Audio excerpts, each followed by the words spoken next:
저는 어쨌든 엔지니어고요. 그다음에 엔지니어이기 때문에 크리에이터이고, 그다음에 또 하나가 저를 규정하는 말은 터보, 세 번째고, 네 번째가 제가 좋아하는 제 스스로에 대한 규정 중에 하나가 딜레탕트라는 말이 있습니다. 딜레탕트가 번역을 하면 애호가긴 한데 이제 즐긴다는 말도 되거든요. 마지막 키워드를 저를 규정한다면 음악.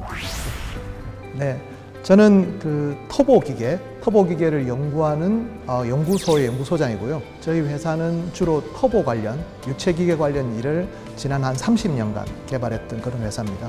그래서 저도 이제 유체역학을 전공을 했고, 졸업하고 학위를 하고, 그다음에 뭐 여러 회사를 거쳐서 지금 회사에서 제 전공을 계속 이어서 연구를 하고, 실제 제품을 만들고 양산을 하고 그런 일을 맡고 있습니다.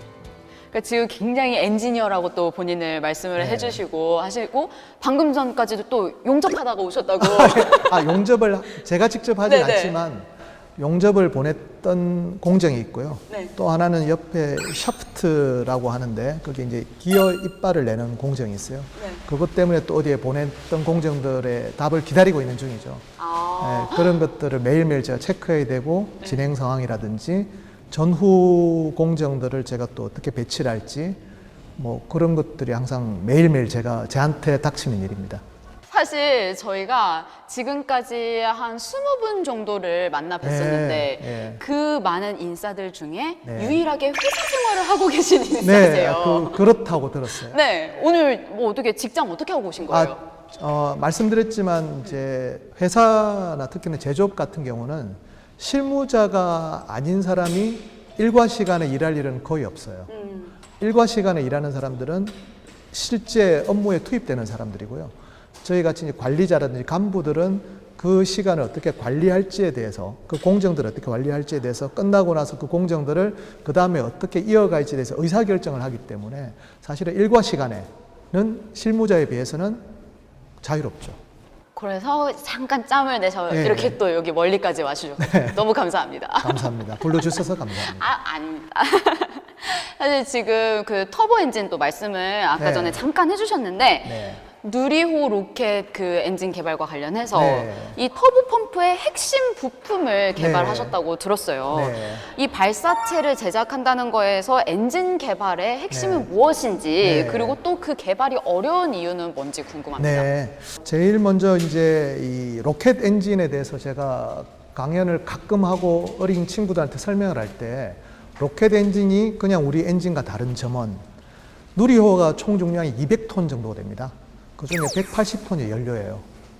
그리고 나머지 이것저것 하면 엔진의 무게는 사실 얼마가 안 됩니다. 그러니까 200톤 중에 180톤을 소진하잖아요. 불과 몇 분 이내에. 그쵸. 그러면 1초에 200kg을 소진해야 되거든요. 그럼 200kg을 1초에 엔진에 뿜어주려면 엄청난 힘이 필요하죠. 그게 터보 펌프입니다. 이게 터보 펌프의 역할이 되게 중요한데, 이 터보 펌프의 역할이 중요함에 비해서 우리가 거기에 대한 기술이라든지 하다못해 제조 기술 또는 부품 하나, 볼트 뭐 조그만 거 하나도 절대로 수입이 안 됩니다. 처음부터 끝까지 우리가 다 만들어야 돼요.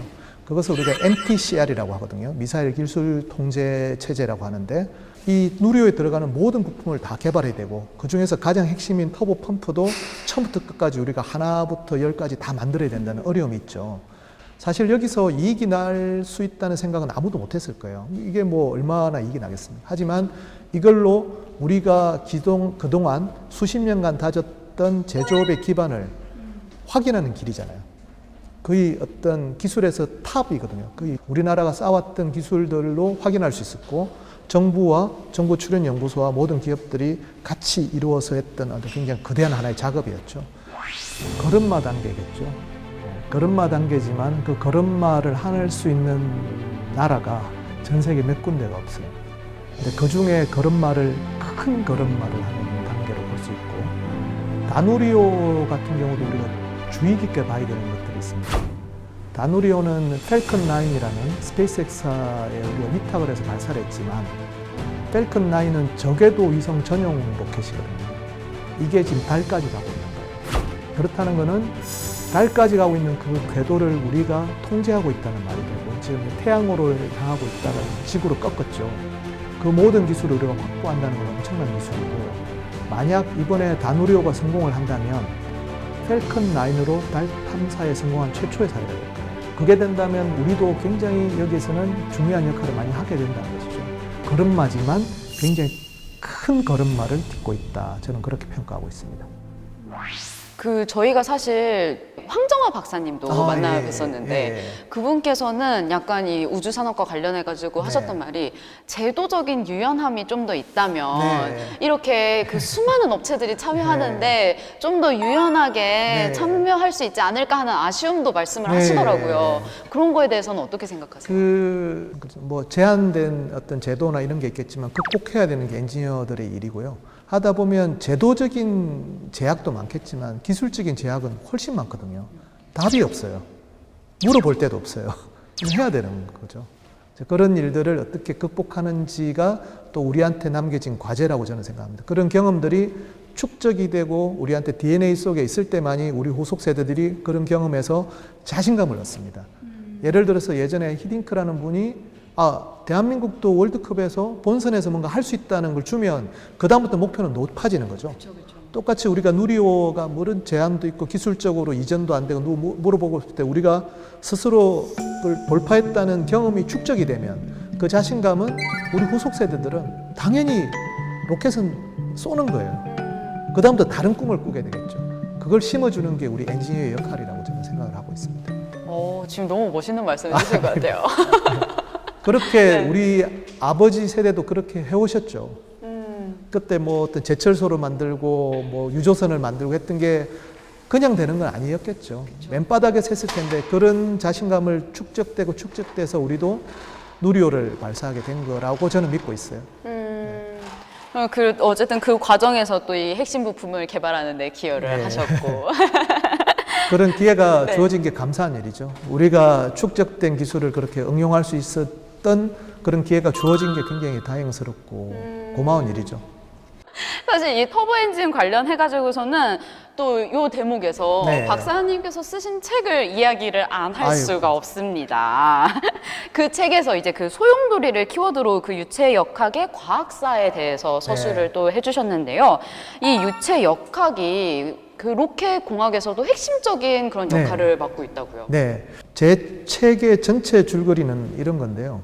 과학사의 기나긴 흐름이 있다면 200년, 300년간의 흐름을 엮어줄 수 있는 하나로 꿰뚫는 하나의 관통되는 게 보텍스라는 소용돌이로 자꾸 제가 이제 설명을 하는데 그 소용돌이의 제일 끝이 에테르라는 보텍스가 있습니다. 그게 뭐냐면은 코페르니쿠스가 지동설을 주장한 이래 우주의 천구는 왜 도는가라는 이제 문제에 빠졌던 거죠. 그게 이제 우주는 에테르라는 물질로 가득 차 있고 그 소용돌이가 지구를 움직이고 태양을 움직이고 행성을 움직인다고 생각을 했던 것 같아요. 그것을 밝히기 위해서 꾸준히 가다가 결국 19세기 말 20세기 초에 존재하지 않는다로 결론이 납니다. 그러면 이제 그거를 추적했던 우리 같은 유체역학 했던 사람들 허무에 빠질 수가 있죠.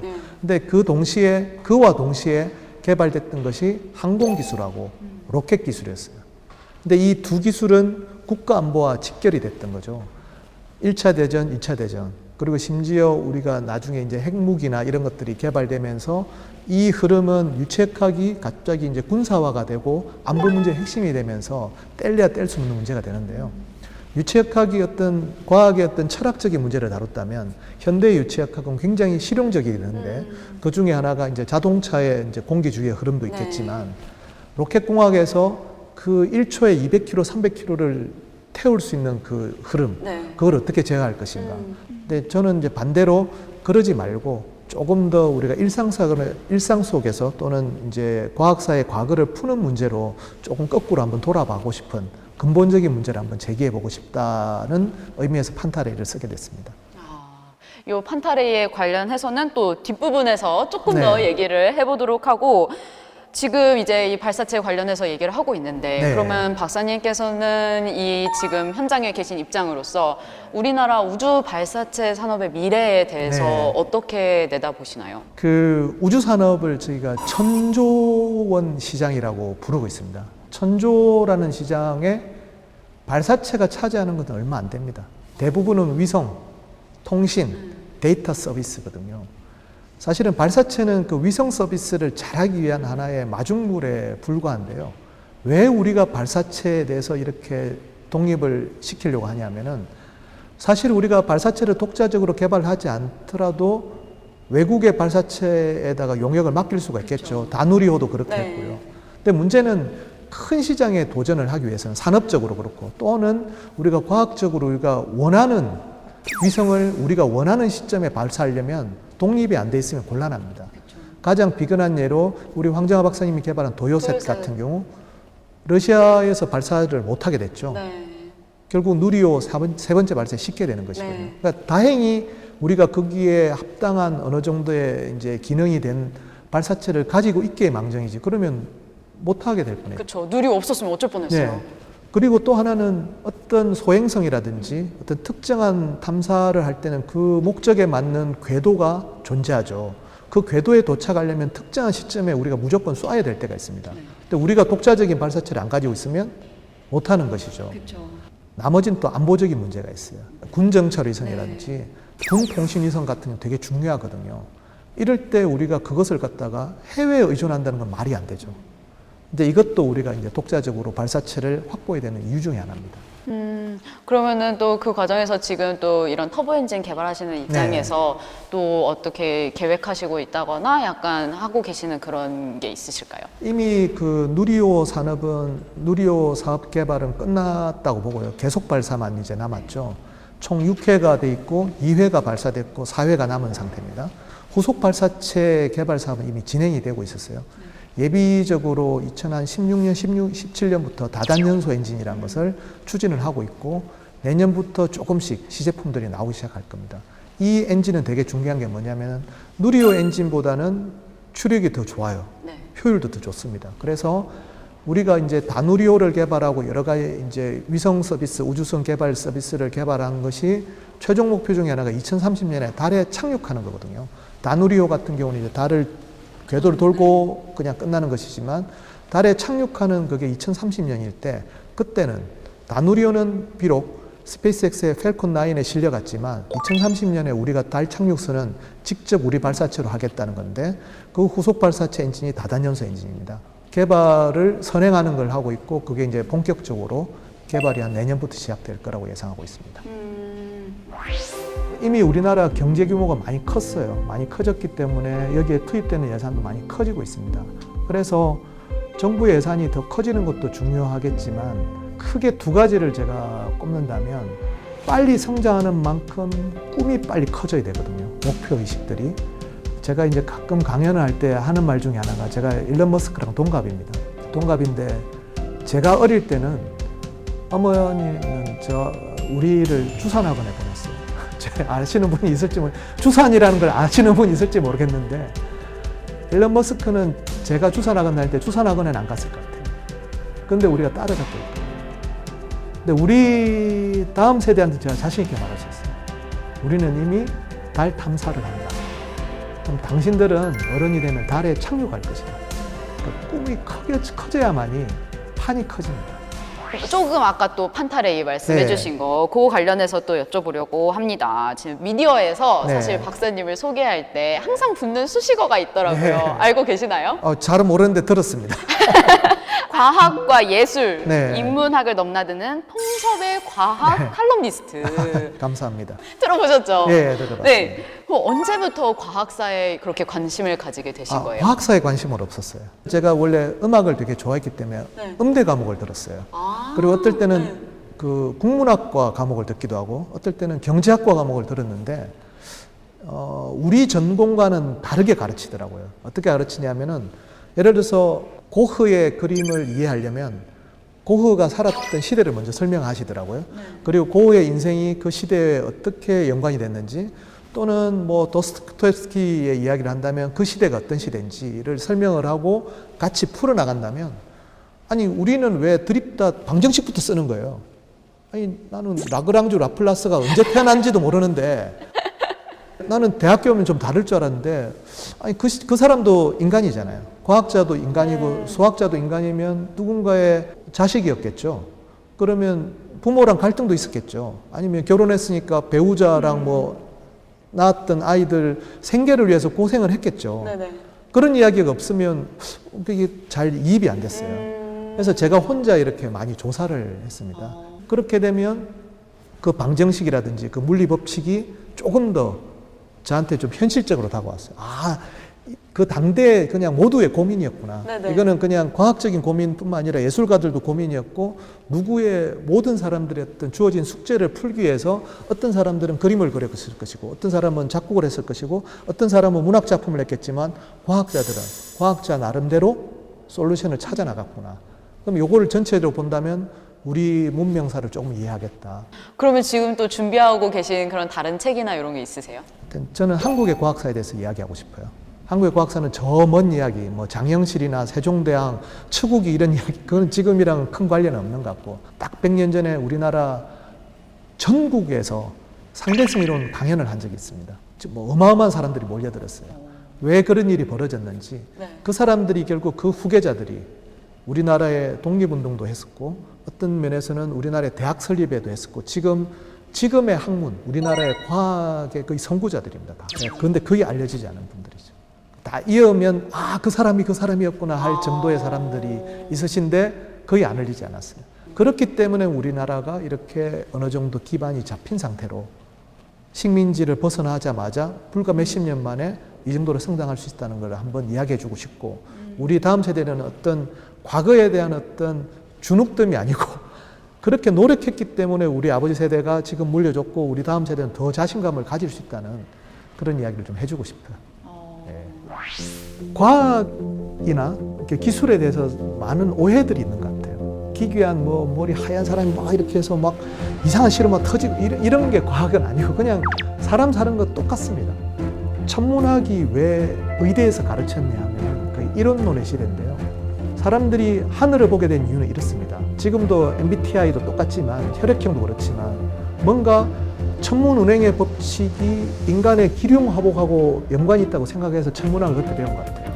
근데 그걸 나눈 게 과학의 시작입니다. 데카르트. 도대체 천체 운행의 법칙과 나랑 무슨 관계가 있다는 겁니다. 이게 과학의 시작입니다. 똑같이 인간을 바라보는 관점이었어요. 지금도 그렇고 인간을 어떻게 바라보고 인간에 대해서 어떻게 우리가 답을 줄 수 있는 것인가.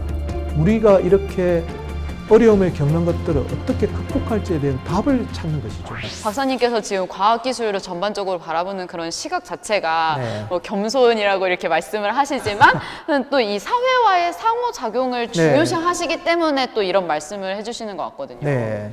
과학자들 또는 이제 이 뭐 과학 또는 기술 또는 뭐 공학에 이 투입된 사람들은 사회적 책임을 많이 가질 필요가 있죠. 그게 이제 제가 많이 생각한 거예요. 우리가 하는 거는 어떤 신기한 걸 만들어내는 것뿐만 아니라 그 위험성도 알고 있는 거거든요. 어떤 면에서는 그걸 갖다 극복하는 것도 우리의 임무입니다. 이런 생각을 제가 해봤어요. 기후위기 되게 중요합니다. 그러니까 저는 이제 과학이 뭐 진보 이런 이야기를 했을 때 어떤 걸 진보라고 생각하냐면은 번개 뭐 맞지 않기 위해서 피뢰침이 있으면 되는 거잖아요. 네네. 똑같이 비가 안 온다고 기후제 지내거나 누구를 희생양 삼는 게 아니라 기상예보하고 이런 게 맞는 거거든요. 그게 인류의 진보였듯이 기후위기에 대처하는 방법이 뭘까? 여러 가지 생각할 수가 있죠. 탄소를 줄여야 되고 탄소 중립을 위해서 뭐 우리가 플라스틱을 다 알겠는데 그래도 안 된다면 방법을 찾아야 되잖아요. 그런 게 뭐가 있을까? 그 정도까지 해줘야 돼요. 그러니까 자라는 새들한테 공포심을 준다는 게 최선일지는 잘 모르겠어요. 애들은 힘들어합니다. 어른들이 하는 이야기가 부모라면 그런 이야기가 끔찍한 이야기를 해주는 게 맞는지는 잘 모르겠어요. 충분히 우리가 극복할 수 있는 문제가 무엇일까? 해수면이 높아진다면 댐을 쌓는 방법이 있는지 아니면 조금 더 다른 방법이 있는 것인지 또는 어떤 이 연교차가 심해져 가지고 식생이 바뀌었을 때 우리가 다른 식생으로 어떻게 품종을 개량하고 하는 방법이 있는 것인지 그거는 과학자들이 해줘야 될 답이거든요. 이래도 저래도 우리는 답이 없다. 이거는 별로 진보적인 생각이라고는 안 들어요. 우리가 할 수 있는 모든 것들에 대해서 충분히 긍정적인 이야기를 선한 영향력을 행사하는 것이 이 어른들과 기성세대의 역할이라고 저는 믿는 편이에요. 그런 선한 영향력을 또 끼치기 위해서 계속 노력하시는. 네, 그 방법은 여러 가지가 있을 텐데 그게 될지 안 될지는 잘 모르겠지만 제약은 많겠죠. 네. 근데 그걸 깨트리는 게 또 엔지니어의 역할이고. 또 이렇게 수미상관으로 또 앞에서 하셨던 말씀을 저는 이렇게 그게 대해서는 되게 자부심을 가져요. 네, 그런 걸 해야 된다. 제가 다 할 수는 없어요. 근데 충분히 노력하시는 분이 많다고 믿고 있고, 우리가 자꾸 덧셈과 꽃셈을 한다는 이유는 뭐냐면, 다른 분야에서 열심히 하시는 분들이 너무너무 많으시거든요. 네. 그분들의 모든 이야기들을 계속 듣고 이야기를 하고, 좋은 이야기들을 어떻게 극복하는 이야기들을 계속 하면 할수록 조금 더 우리가 긍정적으로 간다고, 저는 그게 사회 진보라고 생각하는 쪽입니다. 허준희 교수가 상을 탔지만 그 상 타는 그 수상 동영상이 전 세계에 뿌려졌는데요. 필드상 메달할 때 중간에 자신을 소개하는 장면에서 시인이 꿈이었다고, 그러면서 이 종이에 쓰는 게 있어요. 거기 보면 운동주의 별에는 밤. 전 세계 수학자들이 그걸 봤을 거예요. 이 다양성의 시대 또는 경계를 허무는 이런 시대로 넘어갔기 때문에, 제가 강조하고 싶은 것은 그것이 어떤 특정한 시대의 문제가 르네상스 시대의 다빈치의 문제가 아니라 늘 그래왔고, 지금도 그런 사람들이 새로운 과학을 개척하고 있잖아요. 새로운 예술을 개척하고 있고. 그렇다면 그 이야기가 과학의 본질이라고, 그게 진짜 과학이라고, 그게 진짜 기술이라고, 그게 엔지니어라고 사람들한테 얘기해 주고 싶은 거예요. 그래서 제가 책을 쓰게 된 거고, 강연도 하는 거죠. 10년 뒤 네. 자신에게 네. 해주고 싶은 말씀이 있으시다면 네. 어떤 말을 해주고 싶으세요? 저는 수고했다라고. 그동안 수고했고, 엔지니어로서의 생활은 수고했고, 지금부터 어떻게 할지, 네가 했던 모든 것들에 대해서 후속 세대한테 무슨 말을 해줄지 이제 고민할 때인 것 같다. 그 이야기를 해주고 싶어요. 저는 유체를 통해서 세상을 바라보는 방식을 배운 것 같습니다. 유체는 끊임없이 흐르면서 자신의 모양을 바꾸면서 적응하거든요. 돌을 만나면 돌아가고, 계곡을 만나면 숨어들죠. 그리고 자신의 모양을 하나로 고집하지 않죠. 똑같이 우리가 가져야 될 이 유연성, 그리고 그 흐름은 끊임없이 한 번도 멈추지 않으면서 산을 깎아내기도 하고, 때로는 먼 바다를 이루면서 어떤 면에서는 사람들한테 굉장히 필수불가결한 원소들을 제공하기도 하죠. 그래서 저는 유체는 제가 민택이라는 사람이 세상을 바라보고 이해하는 방식으로 그렇게 말하고 싶습니다.